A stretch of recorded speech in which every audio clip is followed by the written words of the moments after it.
when we go into protocol and what this is, I think there's a unique set of circumstances that built Bitcoin to this point. And so let's take a whole bunch of the other coins, which I don't really look at all. So why am I a maximalist? So not that I couldn't make money on some of the other coins in the short term, but I need to know enough about them to be able to make money, and I don't know enough about them like that. So, but why am I a maximalist on Bitcoin? It's because of two things. One, that the network effect on Bitcoin and where it is. And I do not think a smaller coin could ever get past and broad enough adoption through out of government before it was shut down, if it was gaining enough adoption. I think that so we have a point in time that Bitcoin is big enough and has been flown under the radar for long enough that could actually bring that still has power. Decentralization. Exactly, it has decentralization. And I think if it didn't win, and that's actually why I'm kind of against a whole bunch of other coins, if it didn't win, then things will be centralized.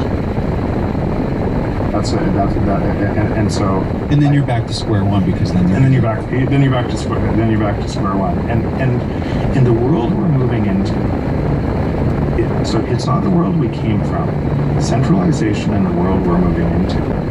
If essentially you can control, centralization means it ultimately eventually is on a paradigm of dictatorship. Because you have to because if technology is deflationary and moving exponentially more so, and moving more, and you run kind of an inflationary policy against that, what it means is that you're aggregating more and more power in the state.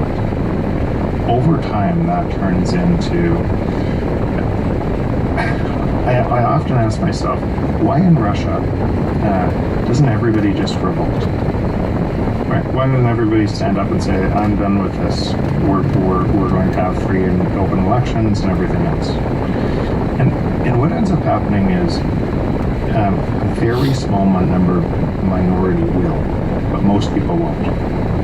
They'll go to the short-term safety for the family. They'll make the case that I'm just going to stay quiet. Now think about that scenario with centralization, with robotics and AI, and think about how different that power is. So if people won't stand up in a system where you can still find anonymity and find kind of a way to stand up, rally enough people around you to stand up. People won't do that now, or they historically won't, or not enough people to overthrow a government. How would that look with where we're going with technology? So decentralization and putting this power into empowering individuals in where we're going, I think is critical for humanity. I think it is that big a deal, and that's actually why the truth is, I don't think anything's going to stop Bitcoin no matter what, where we are right now. But when I see a bunch of FUD or altcoins, you're trying to everything else that's kind of taking that could hurt people as a result of this big innovation and why it's so important. That's why I'm only Bitcoin. That's why I would defend that network. Because it matters that much. Not for, I don't need it for my wealth. Lynn, what are your thoughts on that? So I think, it's one of those things where I think it's people always often criticize Bitcoiners as being, kind of all or nothing. And, it's kind of like a mean response system where, it's one of those things where normally it's a good thing. Sometimes in the individual cases, it's a bit much, here and there. But overall, that's an important part of kind of what's kept Bitcoin going for as long as it has. And, kind of that hardcore focus on keeping Bitcoin decentralized, maintaining the network effect. That's kind of an important thing to play out. And so I do think that overall education is a really important thing to keep doing for people.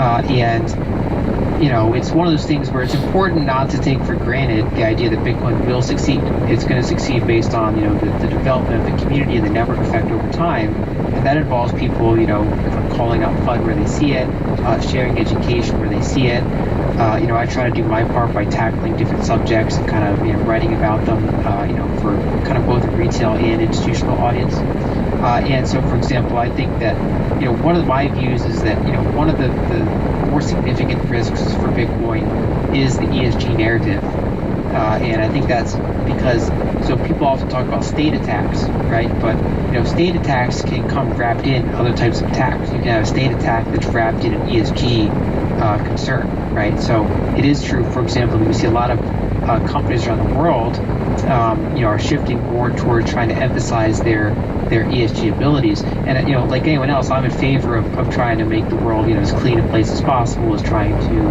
have the best governance as possible, social concerns.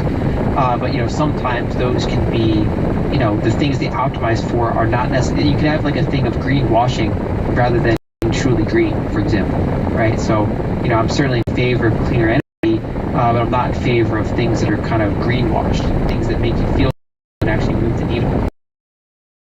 Apply to Bitcoin, where if people don't, make sure people are familiar with the details of how Bitcoin uses energy, that people can get carried away with that sort of FUD. And I think it's keep educating people on it. So what you're really saying is you think that there could be a coordinated effort amongst policymakers to ban proof of work and proof of stake only thing that is allowed. Kind of what you're getting. I think that's one of the things, that's possible. But you can have less extreme versions of that, right? You can basically make it so that, if you have Bitcoin on your balance sheet, that's damaging to your ESG score, or that, that basically you have to, you're on the wrong side of renewable energy credits, for example, things like that. Whereas, for example, when you have research being put out by ARC, for example, there's areas where I agree or disagree with ARC on different subjects. But one of the things they, I think, are great on is putting out open research about different topics. And they've kind of put out research about Bitcoin's energy usage and Bitcoin's energy efficiency. And so, I think it's one of those things where, you can have soft or hard attacks where, you kind of use one narrative to push another narrative.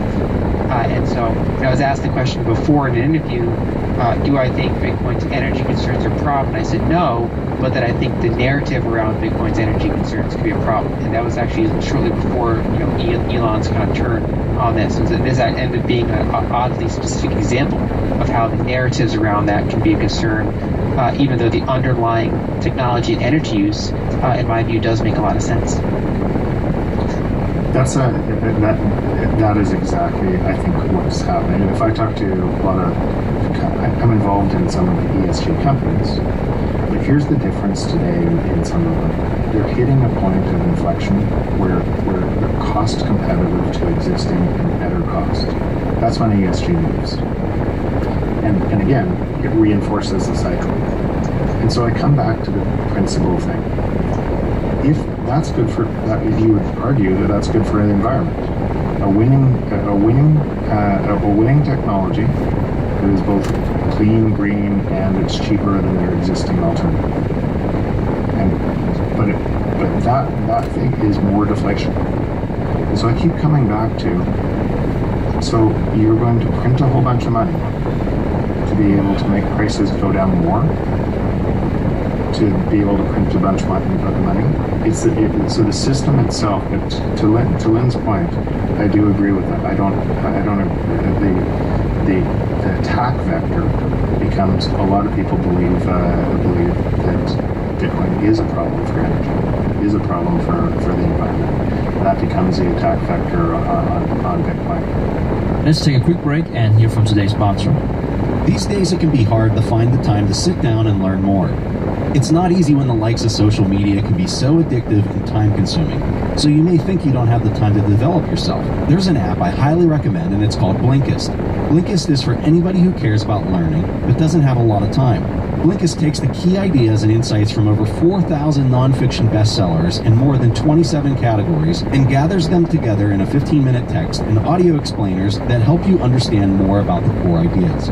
Use the blinks to get into the topic quickly, find new topics to grow from, or figure out which books you want to spend more time reading or listening to more deeply. What's more, they've teamed up with popular podcast creators to blink those for you too, so you can get to the heart of a podcast episode fast. With high-quality audio, you can jump right in on the go during your commute, at the gym, around the house, or even download the listen offline. So right now, Blinkist has a special offer just for our audience. Go to Blinkist.com/billionaires to start your free 7-day trial and get 25% off a Blinkist Premium membership. That's Blinkist, spelled Blinkist.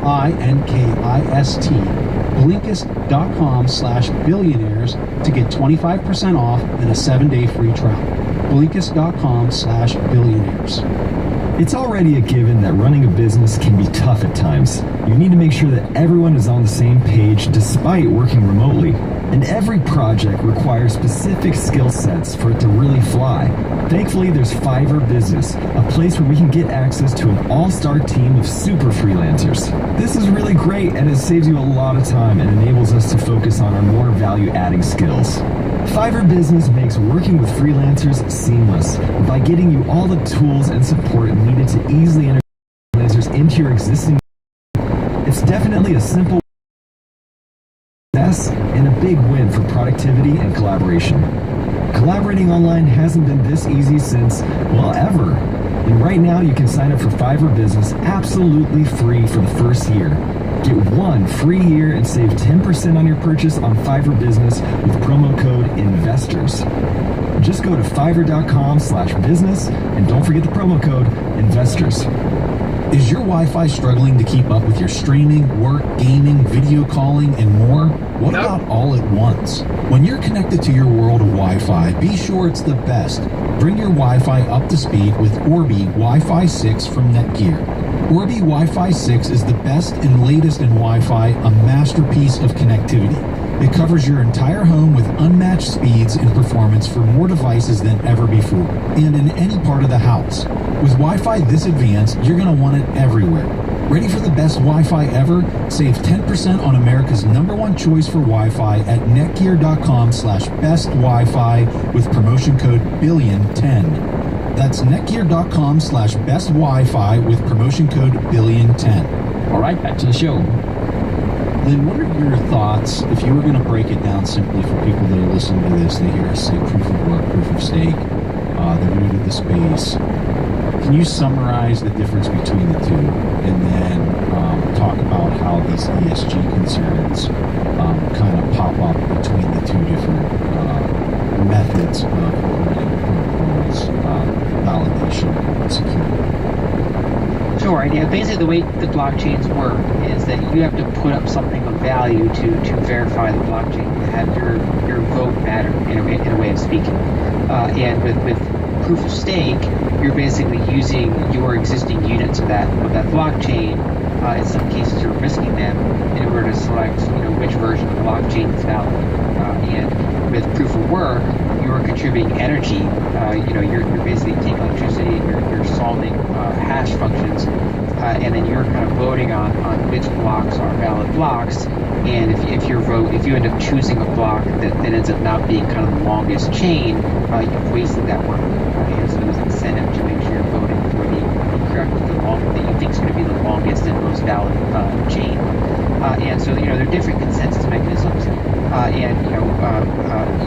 I think the argument against proof of stake is essentially that the existing system is proof of stake. Not necessarily the little sense of blockchain, but in the sense that basically, if you own chunks of the system, you have more say over the functioning of the system. Whereas, proof of work is more, if anything, is actually, what gives gold value in the long term is it's essentially proof of work. Basically, someone dug through literally tons and tons and tons of rock in order to basically collect 1 ounce of gold. And basically, you've taken a ton of energy and condensed it into 1 ounce of rare metal, right? So that's kind of the original proof of work. And so Bitcoin is kind of this the digital proof of work.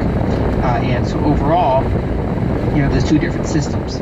And in general, a proof of work system is going to use more energy, whereas a proof of stake system, say you take Ethereum's case, which starts as proof of work, but then they're trying to become proof of stake, so it's kind of more self-referential. And so technically that could be a lighter functioning system, but you're giving up some of the benefits of decentralization and all these other things that are kind of the key part of why these blockchains are useful technology. Because as soon as you have a non-centralized blockchain, what you essentially have is a kind of a decentralization feeder. You have like a really expensive database, more or less. There's basically a less efficient version of a fully centralized database. And so, when it comes to decentralization, it's almost all or nothing. Either you have sufficient decentralization where it's kind of completely decentralized, or you have just kind of varying shades of inefficient databases. And if you're moving to a proof of stake after a proof of work has mined a sufficient, like a meaningful amount of the overall supply, and moving towards a proof of stake, and you don't have full nodes that can be run by anybody at a very cheap cost, the issues that you're describing, comparing it to the existing system that we have today, where the people that hold all the wealth are the ones that get to make up the rules, I think only amplify itself in that type of scenario that I just described, where you have a few people that are literally running data centers, call it 10 years from now, because the block size is so large that somebody can't just take $200 and refund it at your house. I think it becomes even more concerning. Exactly, and I think a really good example is 2017 Bitcoin, right? So when that kind of when debates were being had about expanding the block size, originally you had a lot of big players on board with expanding the block size. You had a lot of the big mining pools, and you had a lot of the big exchanges. And if that was a proof of stake system, that change would have had a higher probability of going through and being made. Even if it was against the consensus of the majority of users. But because with Bitcoin design, the nodes really have kind of the final say on a lot of things. Despite the fact that you kind of started with a pretty significant consensus of some of the power players, they were not able to push those changes through. And so that's in my view one of the big tests of decentralization proof of work, and why there's a big importance of running a full node accessible and making that a widely distributed thing, because otherwise what you're basically building is PayPal, right? We already have that. And so that's how some people are thinking about it. Whereas if your starting point is you want to make decentralized base setup layer, right, a truly decentralized one, then Bitcoin pretty much nails that, and all these other ones in many ways are missing the point, and they're replicating these decentralized things that we already have. But Lynn, at that point, if you're trying to compete against Bitcoin and you're an entrepreneur who wants to do something else, and so you've had a whole bunch of you see Bitcoin success, you spin up with something else that looks different, that uses different energy, that you convince people that this is a better mousetrap. That's actually the exact point. That's what you would do as an entrepreneur. That's what all the entrepreneurs in that are doing. The problem is it's all centralized. It all becomes centralized. Hey guys, what were your thoughts? So Stanley Druckenmiller had a massive CNBC interview last week. I think most have forgotten about it because of all the Elon stuff. But this was a massive interview, and the stuff that he was saying, I mean, Joe Kiernan on Squawk Box, he stopped. He's like, are you really saying what I think you just said? And he's like, yeah, I am. So I'm kind of curious to hear some of your thoughts on that. I mean, so for people that aren't familiar with Stanley Druckenmiller, he's not as much of a household name as, say, Warren Buffett is. But for anybody in macro, Stanley Druckenmiller is the Tom Brady of macro, right? I mean, he's the GOAT of macro. He's the guy with like the 30-year track record of like no down years, right? Just insane kind of macro forecasting. And he's really good with currencies and bonds are kind of his main forte, but he dabbles across multiple asset classes. And the reason he's got such a strong reputation is he can trade multiple types of markets, bull markets, bear markets, different currency regimes, all sorts of stuff. And he's not, as an older investor now, he's not one of the people that has say been on Bitcoin from the beginning. But he was kind of like Paul Tudor Jones, one of these, one of the macro people that were open enough to, have a non-zero allocation of Bitcoin fairly early for someone, with billions of dollars of assets to manage. Where once it became big enough to be on his radar, where you could buy a little bit without moving the price too much. And actually, even when he bought into it, he still found that he basically said he was still moving the price, and and so that actually kind of limited how much he could do. But overall, yeah, he gave a really good interview where he talked about the changing of the dollar's reserve currency status. He talked a lot about the fiscal issues that we're facing, kind of right out of the Luke Groban playbook. Coming from Stanley Druckenmiller on a kind of a bigger stage. And he also, he gave an interesting comment about Bitcoin's network effect compared to some of the other tokens, in the sense that he's undecided about which blockchains will win some of these, smart contract or payment platform things that are happening. And he thinks there's a good chance that some of the current leaders get displaced by newer entrants at some point. But he was also firm that he thinks, as a store of value, that it's really, really hard to unseat Bitcoin. And I think he's done, pretty good research on Bitcoin's network effect in that area compared to, the whole array of altcoins out there. How about his comments on the dollar? I mean, it's one of those things where I certainly like it because it's stuff I've been talking about for the past few years now, which is essentially that with the current fiscal situation of the U.S. and the fact that they don't really have much of a choice but to maintain negative real interest rates on their debt under the current structure of how much debt is in the economy and how default works and things like that, where they're kind of trapped in that system. And he's inclined towards thinking that we're in a major dollar bear market. He sees a more somewhat inflationary outcome, and he thinks that as we look out 15 years or so, the current reserve structure, basically the foundation of our monetary system is going to shift away from the dollar to the sense that it's not really the epicenter of the system that it currently is now. And I think there's nuances where him and I might see things a little bit differently, but overall he's kind of on that dollar bear, somewhat inflationary outcome, which is the way I've been seeing things for a while. And he gave an interview a little while ago, I think it was 2 months ago, and I included some of his quotes in I think it was my February newsletter or March newsletter, because I think he's been doing really good commentary on some of the things we're seeing in terms of fiscal policy, monetary policy, broad money supply growth, the inflation versus deflation debate. I think he's been pretty sharp on that in the past 6 months or so. So guys, Caitlin Long, I don't know if you guys saw the post that she had recently on Tether. Do you guys have any thoughts on some of her comments there? I didn't see that one impressive. Lynn, did you happen to see it? I think I saw part of it, but I had so many things on my plate. I know that one of the concerns with Tether is that it's they released documents about its backing, and it's still rather opaque and kind of unclear backing, you could say. And so it's one of those things where I've used stable coins, but I personally don't use Tether. I prefer some of the other stable coins, the more kind of regulated stable coins. For periods of time where I use stable coins.